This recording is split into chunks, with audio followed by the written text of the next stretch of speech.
Fiction సినిమాల్లో చూసే మెదడును మార్చే ఆయుధాలు ఇకపై కల్పన మాత్రమే కాదని అవి త్వరలోనే వాస్తవం రూపం దాల్చే ప్రమాదం ఉందని ప్రముఖ శాస్త్రవేత్తలు నిపుణులు హెచ్చరిస్తున్నారు.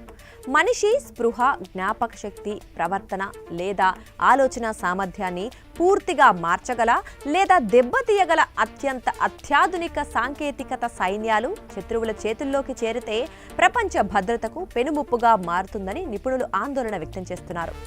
ఏంటి ఈ కొత్త ప్రమాదం అంటే, బ్రాడ్ఫోర్డ్ విశ్వవిద్యాలయానికి చెందిన ఇద్దరు బ్రిటిష్ పరిశోధకులు మైఖేల్ క్రౌలీ, మాల్కమ్ డాండో ఈ అంశంపై ఒక కీలక పుస్తకాన్ని ప్రచురించనున్నారు. సమగ్ర సాంకేతిక కలయిక అంటే neuro science, pharmacy, central nervous సిస్టంపై పనిచేసే రసాయనాలు, ఆర్టిఫిషియల్ ఇంటెలిజెన్స్లో వస్తోన్న వేగవంతమైన పురోగతి కారణంగా ఈ ఆయుధాల తయారీ సాధ్యమవుతుందని పరిశోధకులు వెల్లడిస్తున్నారు. మెదడు ఇప్పుడు ఒక కొత్త యుద్ధ క్షేత్రంగా మారే అవకాశం ఉంది అని నిపుణులు చెబుతున్నారు. మనిషి కేంద్ర నాడీ వ్యవస్థను మభ్యపెట్టడానికి, గందరగోళానికి గురి చేయడానికి లేదా బలవంతంగా తమ నియంత్రణలోకి తీసుకోవడానికి అవసరమైన టూల్స్ మరింత ఖచ్చితత్వంతో తేలికగా అందుబాటులోకి వస్తున్నాయి. పాత పరిశోధనలే ఆధారం. గతంలో కోల్డ్ వార్ సమయంలో అమెరికా, సోవియట్ యూనియన్ వంటి దేశాలు ఇలాంటి నాడీ వ్యవస్థపై పనిచేసే రసాయన ఆయుధాల తయారీకి ప్రయత్నించాయి.